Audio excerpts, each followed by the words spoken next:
안녕하세요. 반갑습니다. APT자연구소의 이정렬 전략팀장입니다.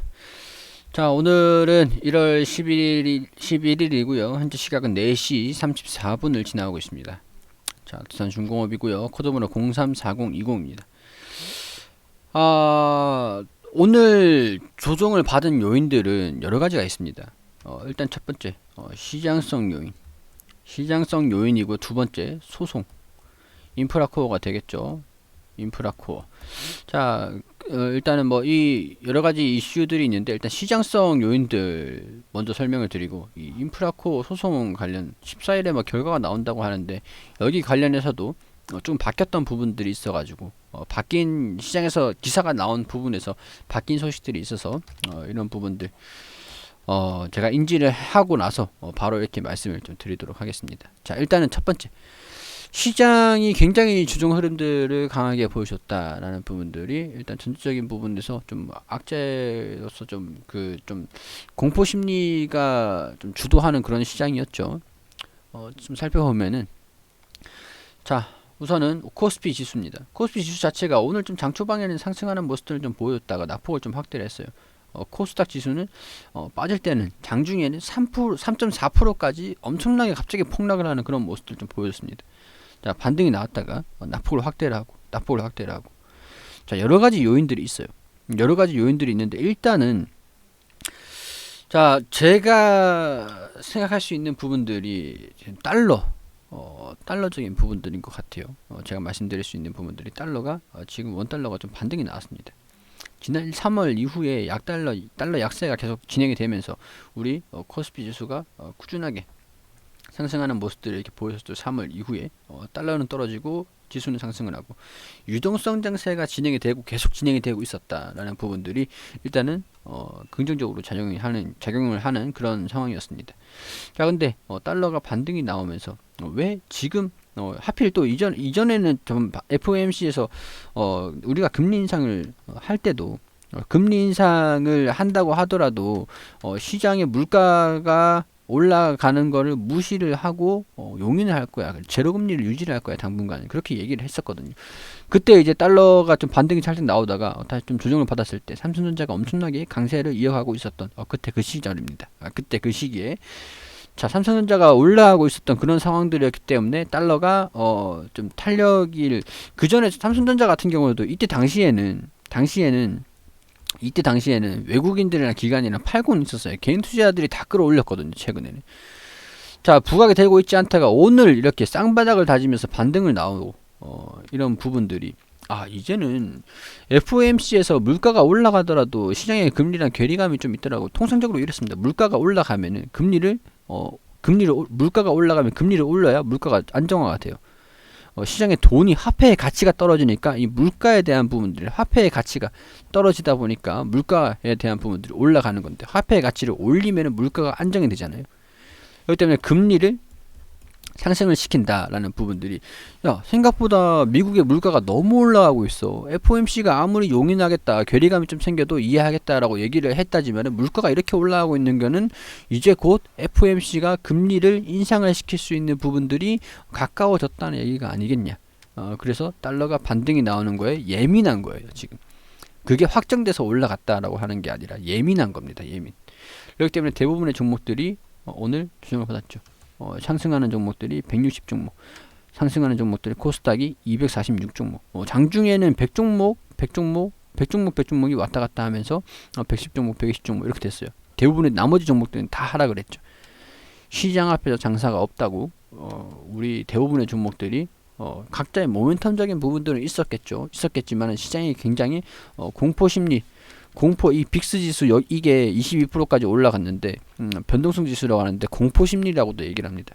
공포 심리가 극대화가 되면서 시장에 투기 매물들이 엄청나게 나왔다.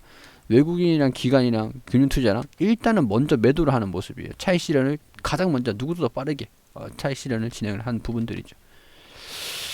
최근에 좀 지수 자체가, 우리 두산중공업의 주가 자체가 조금 이제 좀 이 돌파를 하지 못한다라는 부분들이 어느 정도 뭐 좀 우려가 좀 있긴 했었지만은 저도 일단 이런 부분들 달러가 반등이 나와가지고 갑자기 하루아침에 반등이 나와가지고 돌파는 못했는데 서서히 올라가고 있는 이렇게 올라가는 움직임들은 보여줬지만 반등이 어느 정도 소폭 나와주는 모습들은 좀 보여줬지만은 이렇게 오늘 뭐 하루아침에 달러가 반등이 이렇게 심하게 나올 거라고는 생각을 못했거든요.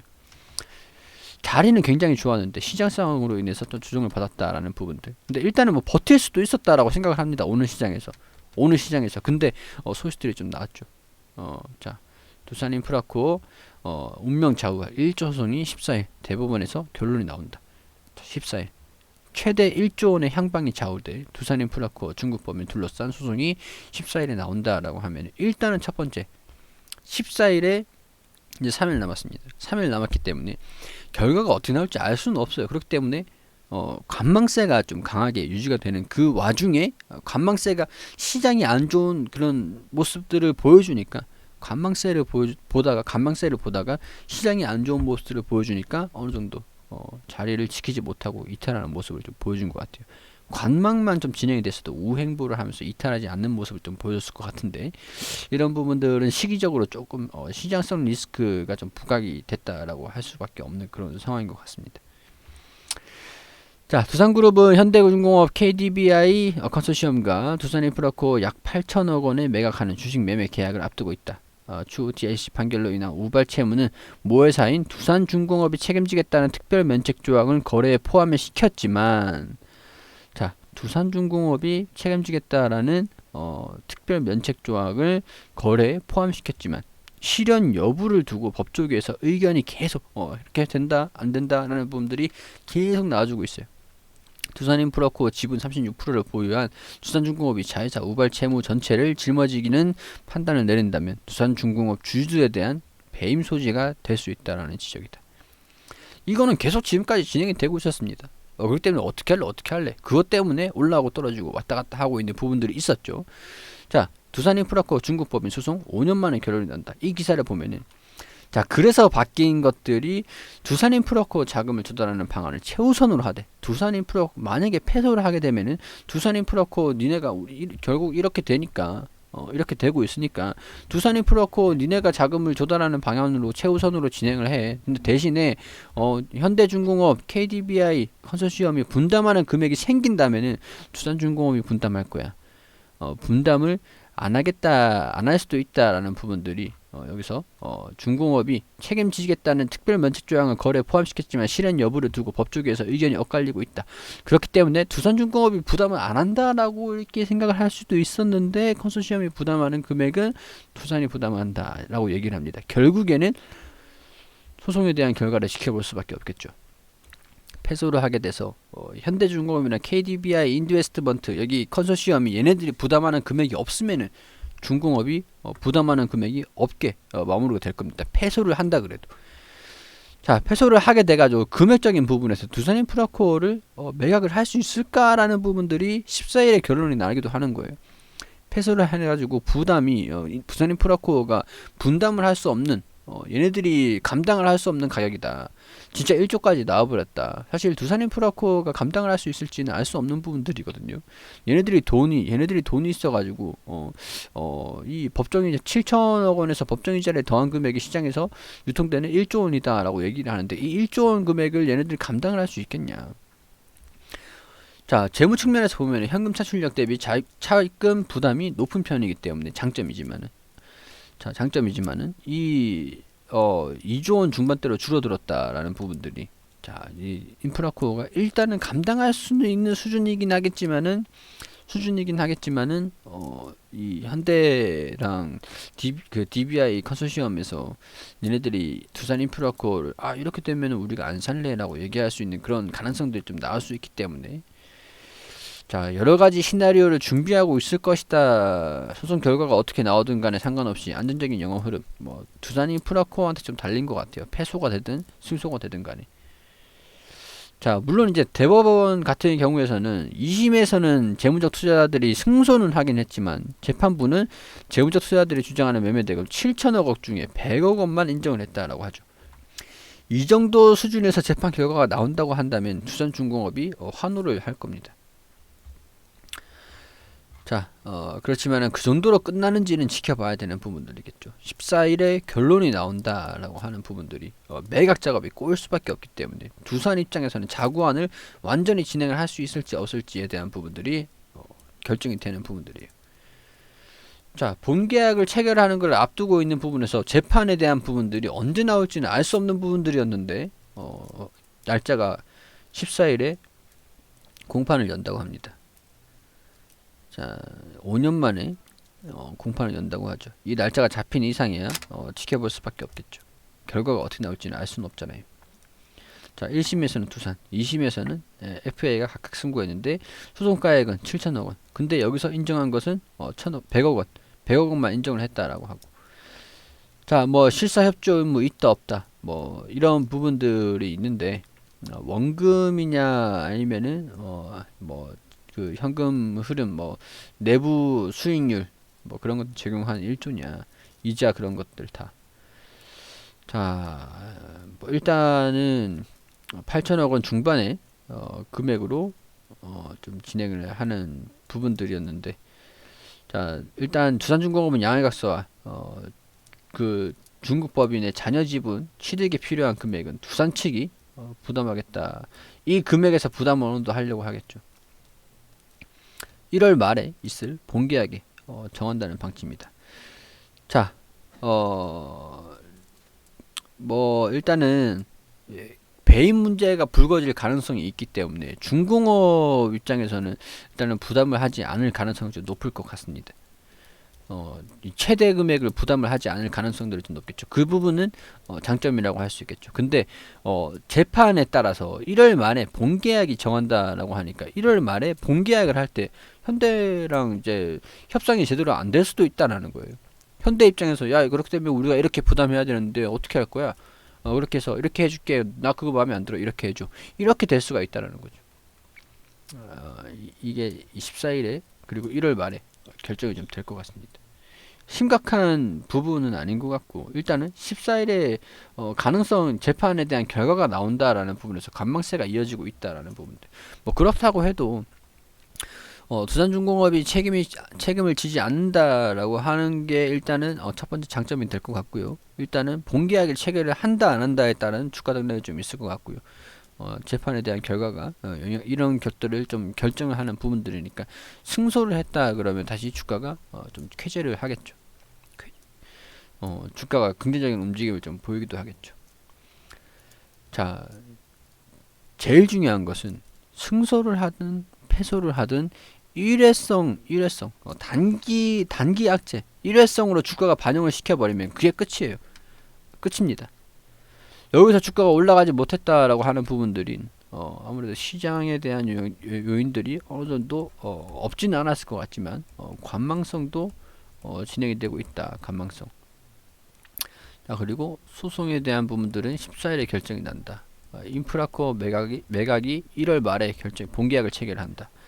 자, 자구안이 마무리되는 거는 본계약을 체결을 했을 때가 마무리된다라는 부분들인 것 같습니다. 자, 이런 부분들이 갑자기 훅훅 좀 14일에 그 재판 결과가 나온다는 소식들이 좀 들어주면서 시장이 더군다나 받쳐주지가 않고 있네요. 자, 뭐 이런 부분으로서 주가가 올라가는 상승 탄력을 조금 잃었던 것 같고요. 이런 소식들은 제가 미리 알 수는 없는 부분들이죠. 기사가 나오기 전에 기자들은 뭐 알았을 수는 있겠지만은